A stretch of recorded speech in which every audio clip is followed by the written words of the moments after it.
Selamat pagi pemirsa, jumpa kembali bersama saya Syifa Aulia dalam Berita Kaltim hari ini. Sejumlah berita penting telah kami siapkan untuk Anda dan berikut diantaranya.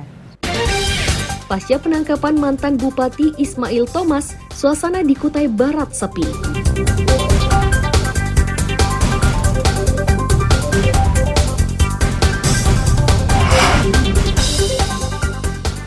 Berbagai perlombaan digelar warga Dusun Bukit Pelangi Sangatta, Kutai Timur untuk merayakan HUT kemerdekaan ke-78 Republik Indonesia.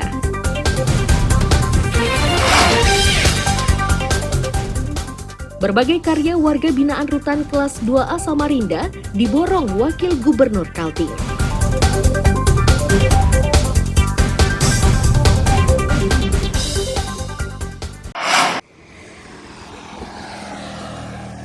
Suasana sendawar ibu kota Kabupaten Kutai Barat Rabu siang sepi dibanding hari biasa. Diduga situasi tersebut dampak penangkapan mantan bupati 2 periode, yakni Ismail Thomas, oleh Kejaksaan Agung atas dugaan perkara pertambangan Sendawar Jaya.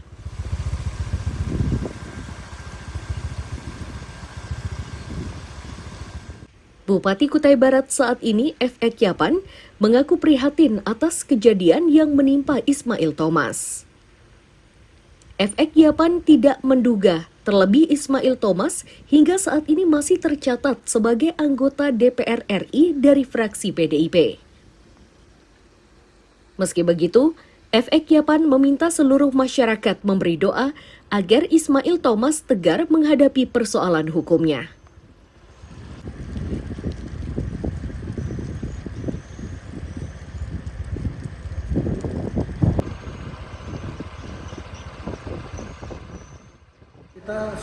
Saya mengajak seluruh masyarakat warga Kutai Barat, mari kita berdoa. Kita prihatin dan kita berdoa mudah-mudahan ini praduga tak bersalah. Ya, kita harus menjunjung tinggi, kita serahkan prosesnya kepada penegak hukum, kita percaya, ya, dan kita yakin nantinya pasti ada jalan keluar yang terbaik. Kita harapkan itu, ya. Jadi saya mengajak warga masyarakat Kutai Barat, mari kita berdoa, semoga ya beliau diberi kesehatan, ya, diberi kekuatan, ya, dan ini mudah-mudahan nantinya ya ini praduga tak bersalah. Itu harapan kita.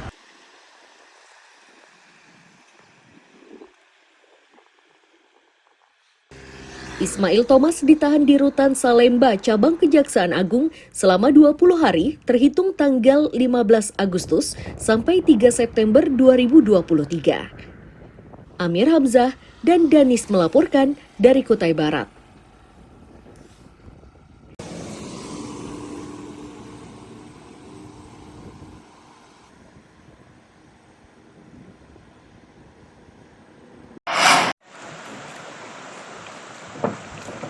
Rombongan pemerintah Provinsi Kalimantan Utara ini Selasa siang geger setelah Yusi Novianto, Kepala Saksi Pantai dan Air Baku Dinas PUPR Perkim terjatuh di Sungai Semamu, Mentarang Hulu, Kabupaten Malinau.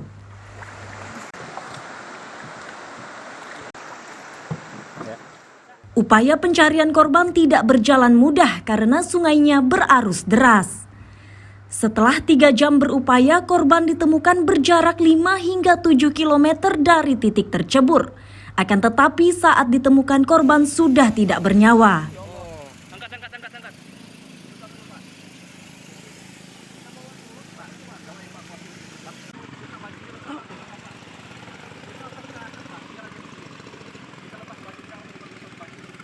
Kurang lebih 5-7 kilo lah. 7 kilo ya? Dan kondisi sungai yang sangat deras sekali karena baru hujan dan banjir sedang naik. Ya, itu posisi pada saat mayat itu ditemukan bagaimana Bang? Nyangkut atau bagaimana? Dia nyangkut di kayu dan tim kami hanya melihat sedikit saja dari anggota tubuh. Ya. Di sana tadi. Ya.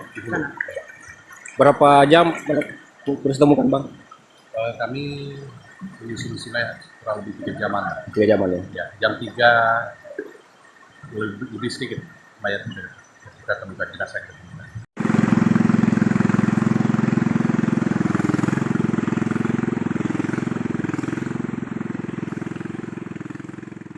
Sekretaris BPBD Malinau menyatakan peristiwa bermula saat korban mengikuti perjalanan Gubernur Kaltara yang akan melaksanakan upacara memperingati HUT kemerdekaan ke-78 Republik Indonesia di Krayan, Kabupaten Nunukan.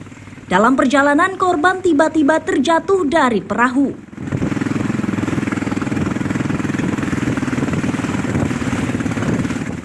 Telah terjadi kecelakaan sungai di Desa Semamu dalam rangka mendampingi Gubernur untuk melakukan apel 17 Agustus di Kabupaten Nunukan di wilayah perbatasannya, yaitu tepatnya di Desa Binuang. Dan pada saat ini kami laporkan juga bahwa korban sudah ditemukan dan saat ini dalam perjalanan menuju ibu kota Malinau, yang selanjutnya akan dibawa ke Rumah Sakit Umum Daerah Kabupaten Malinau.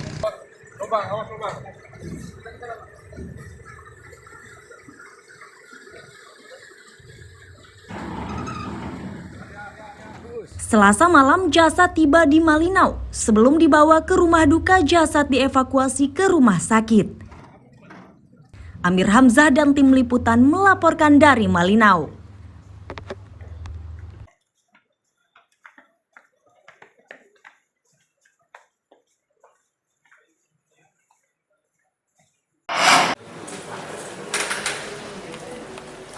Tiga tersangka pengedar narkoba ini Rabu siang digelandang polisi di Polda Kaltim. Ketiganya dimunculkan karena polisi akan memusnahkan barang bukti narkoba jenis sabu-sabu yang disita dari tangan tersangka.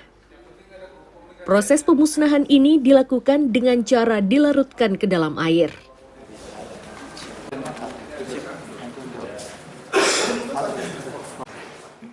Kasubit Penmas Polda Kaltim, AKBP I Nyoman Wijana menyatakan, pengungkapan jaringan pengedar ini berawal saat polisi menangkap Titis Septian Putra di kawasan Sepinggan.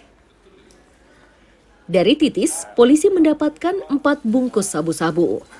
Setelahnya, Arif Fadilah dan Agung Supriyadi ikut pula diringkus karena menjadi kaki tangan Titis.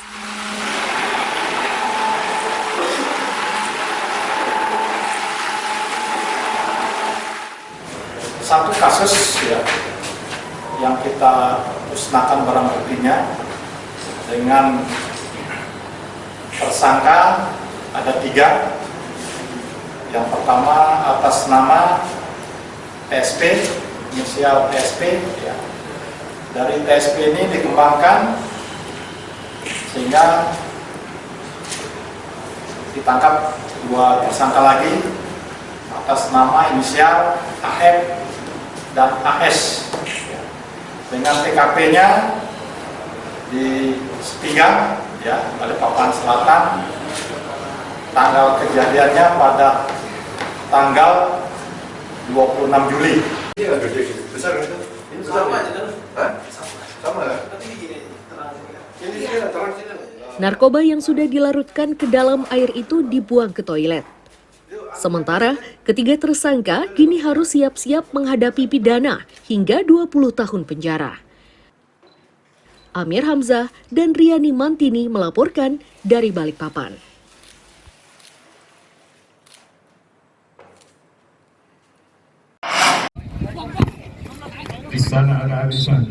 Sejumlah cabang olahraga di Kabupaten Berau saat ini kesulitan mengikuti berbagai kegiatan karena tidak memiliki anggaran.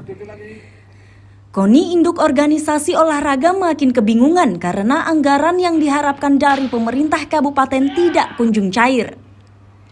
Agar bisa mendapatkan dana tersebut, KONI akhirnya mengadu ke DPRD.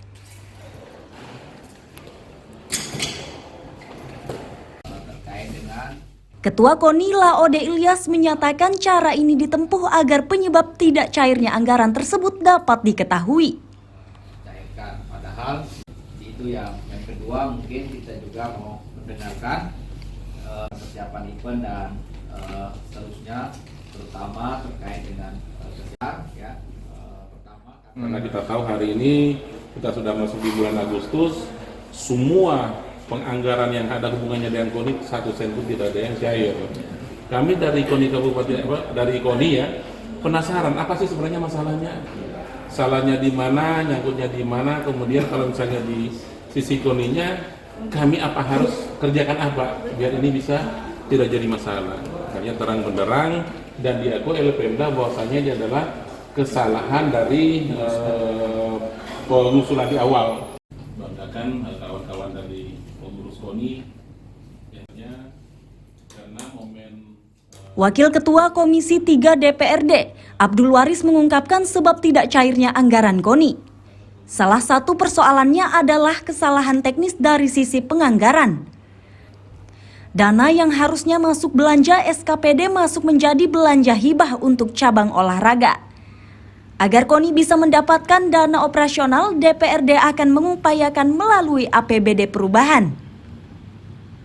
Cabur itu persoalannya bukan tidak cair, bukan karena cabur dan karena pengurus, karena pengurus, tapi karena memang ada kesalahan teknis dari sisi penganggaran yang harusnya jadi belanja di SKPD jadi belanja hibah untuk cabur. Nah, kalau belanja hibah untuk cabur itu harus mengikuti aturan terkait dana hibah.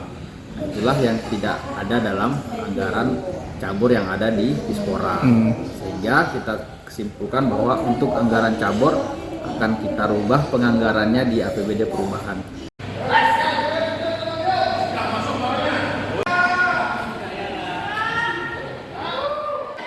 Apapun penjelasan DPRD dan pemerintah kabupaten, KONI sangat membutuhkan dana tersebut untuk pembinaan masing-masing cabang olahraga.